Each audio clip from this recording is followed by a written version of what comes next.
Hey Spartaner und einen wunderschönen guten Abend. Die Sonne ist gerade untergegangen und ich wollte mal die Gelegenheit nutzen, einfach mal ein bisschen diese ruhige goldene Stunde zu genießen. Ein bisschen hier an der Krautkante mit einem Lelex Spartaner Gummifisch am 7 Gramm Spartaner Jig. Hier mal lang faulenzen, jiggen und schauen, was hier so rumräubert. Also eine ganz entspannte kleine Abendtour gibt es heute. Ja, ich habe gemerkt, es ist sehr flach hier, aber alles drum und dran über Tipps und so weiter, denke ich, machen wir gleich.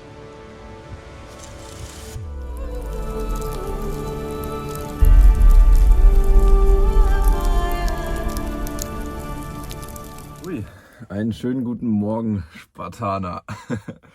Ja, irgendwie klappt das nicht so mit uns, mit den Abendvideos. Ich bin besser darin, euch den Morgen zu zeigen. Gestern Abend ist nicht mehr viel passiert. Ich habe, ich glaube, noch 3 Barsche gefangen, 3 kleine Barsche. Und dann habe ich ein paar Reisende kennengelernt aus Südafrika und Dänemark. Und dann war der Abend eigentlich schon gelaufen. Wir haben eine schöne Zeit am Feuer verbracht, ein paar Bierchen gekillt. Und jetzt heißt es aber wieder raus. Jetzt heißt es Sachen packen und ab aufs Wasser. Ich bin richtig heiß.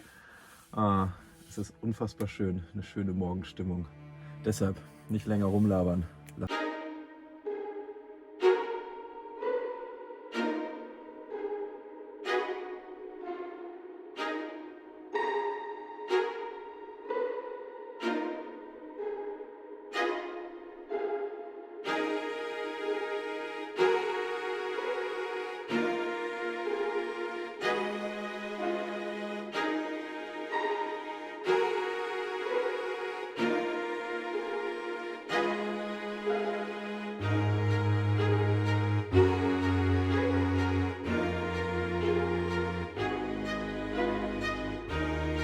Guten Morgen.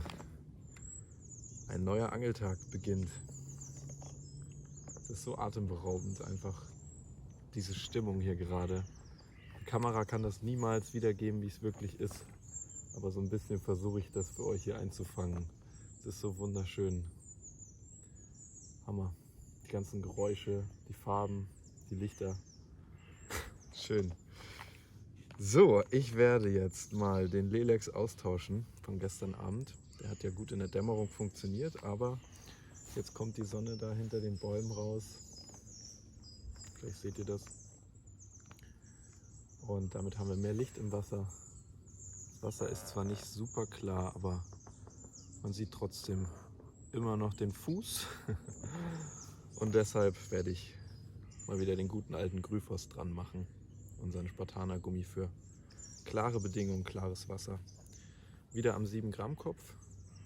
Lustigerweise, ich habe gestern gemerkt, dass die Fische sogar eher auf größere Köder reagiert haben. Und damit meine ich sogar kleine Barsche von 25 cm haben besser auf größere Köder reagiert als auf die ganz kleinen Gummis. Also das war echt super interessant zu sehen. Mal schauen, wie es heute ist. Ich würde sagen, wir angeln jetzt einfach mal. Los geht's.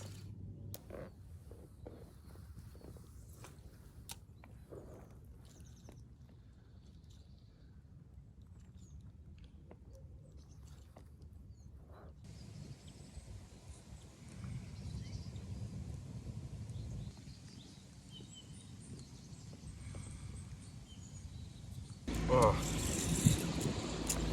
Meine Güte. Das war echt eine harte Nummer. Es ist so dermaßen warm, Freunde, geworden. Und die Fische haben gar keinen Bock mehr gehabt. Aber jetzt ist hier endlich mal ein schöner, schicker Barsch eingestiegen.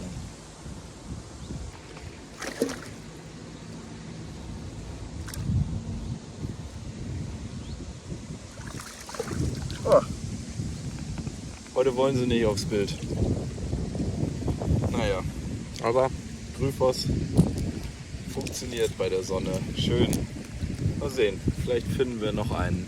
Ich bin hier jetzt mal so eine kleine Bucht angesteuert, weil durch die Sonne ziehen sich die Fische zurück und die Boote kommen raus. Es ist richtig viel Verkehr hier. Und deshalb möchte ich mal hier so einen ruhigen Bereich ausprobieren. Ich glaube, das ist jetzt eine ganz gute Wahl. Und man sieht auch, erster Wurf hier in der Bucht hat gleich wieder einen Fisch gebracht. Schön. So, Schiffsverkehr immer noch, aber endlich mal ein schöner Standardbarsch. Endlich mal ein schöner Barsch eingestiegen. Super. Klasse. Ach ja, Spartaner.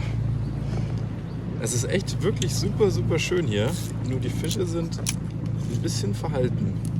Ein bisschen komisch drauf. Ich glaube, ihr seht mich gar nicht. So ist besser wahrscheinlich. Ne? Was ich auf jeden Fall gemerkt habe, ist, man fängt viele, viele Barsche auf ganz kleine Köder. Aber das will man ja auch nicht ständig. Man möchte ja auch etwas größere Barsche fangen, alleine um die kleinen nicht zu verangeln. Und das funktioniert echt gut. Mit einem 10 cm Gummifisch. Also, das Schöne ist, ihr braucht nicht mal einen Angstdrilling, weil die Barsche wirklich die meiste Zeit, die ganzen Bisse kommen immer auf den Kopf. Und da bleiben die wunderbar dran hängen. Das nur so als kleinen Quick-Tipp. Jetzt scheinen wir sie aber gefunden zu haben. Jetzt ist die Beißflaute doch ein bisschen am Abflauen. Naja, auch wieder kein ganz, ganz kleiner. Und hier seht ihr mal richtig dolle, wie die überhaupt keine Probleme mit einem 10 cm Gummifisch haben. Super. Mann, sind das schöne Fische. Klasse.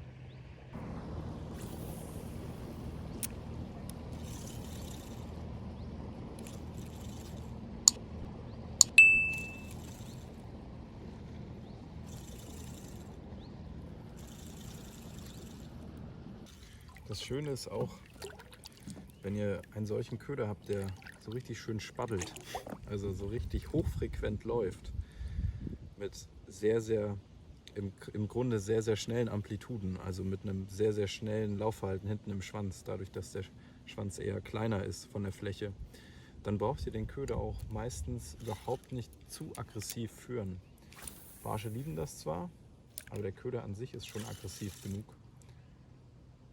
Und das reicht dann meistens schon aus, wenn ihr den Köder einfach nur konstant einholt, besonders im flachen Wasser, und dann einfach eine kleine Pause mal macht, um den Barschen eine Sekunde zu geben zum Zuschnappen und dann gleich weiter spaddelt. Und das funktioniert anscheinend echt gut. Das ist ja der Hammer. Live-Vorführung. Cool. Klasse. Damit hätte ich jetzt nicht gerechnet. Ist das genial.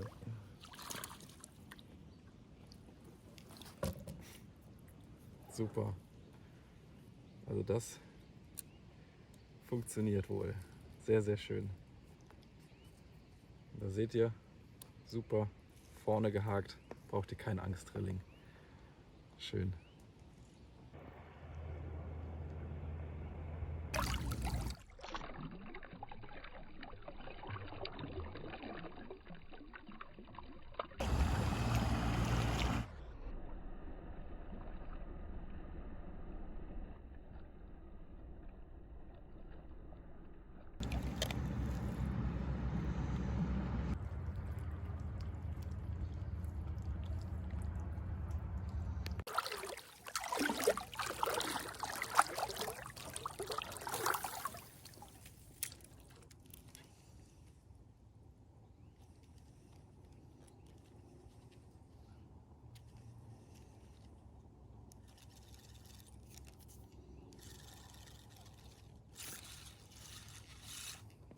Jawohl.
Was auch mal wieder super interessant ist zu sehen, ist, wie wichtig eigentlich auch die Köderführung ist, beziehungsweise die Tiefe, in der ihr euren Köder anbietet.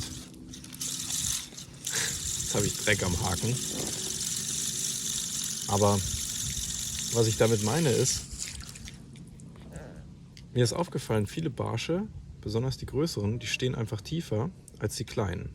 Und wenn ihr jetzt euren Köder natürlich die ganze Zeit zu flach führt, dann kann es sein, dass ein großer Barsch sich einfach sagt, nö, für den bewege ich mich jetzt nicht.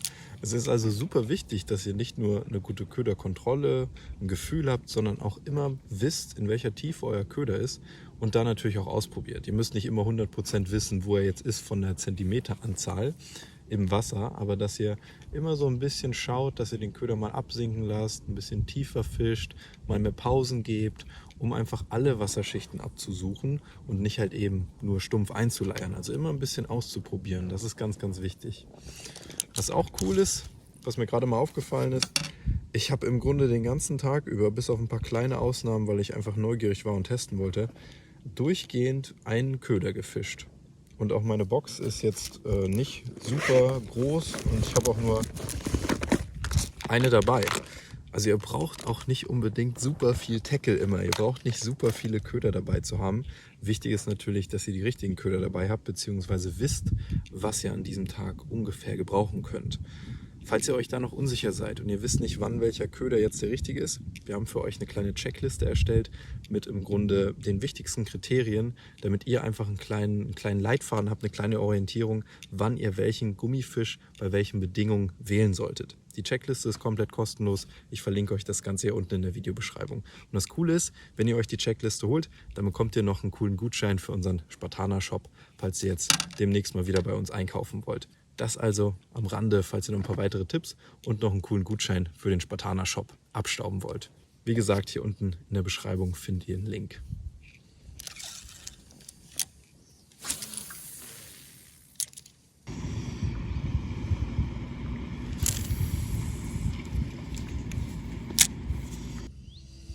So, liebe Spartaner, ich werde jetzt mal langsam den Rückweg antreten, bevor es zu spät ist. Ich glaube, ich habe nämlich noch ein bisschen was zu paddeln.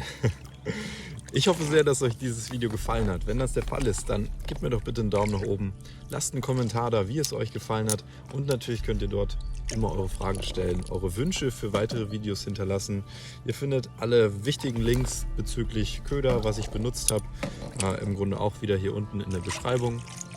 Unsere Köder, unsere Haken, findet ihr alles dort unten und auch wie gesagt die kostenlose Checkliste und auch weitere coole kostenlose Inhalte, die euch am Wasser weiterhelfen. In dem Sinne, ich wünsche euch ganz viel Spaß am Wasser, viele tolle Momente und ein kräftiges Ahoo, euer Garrett von Spartan Fishing. Ciao.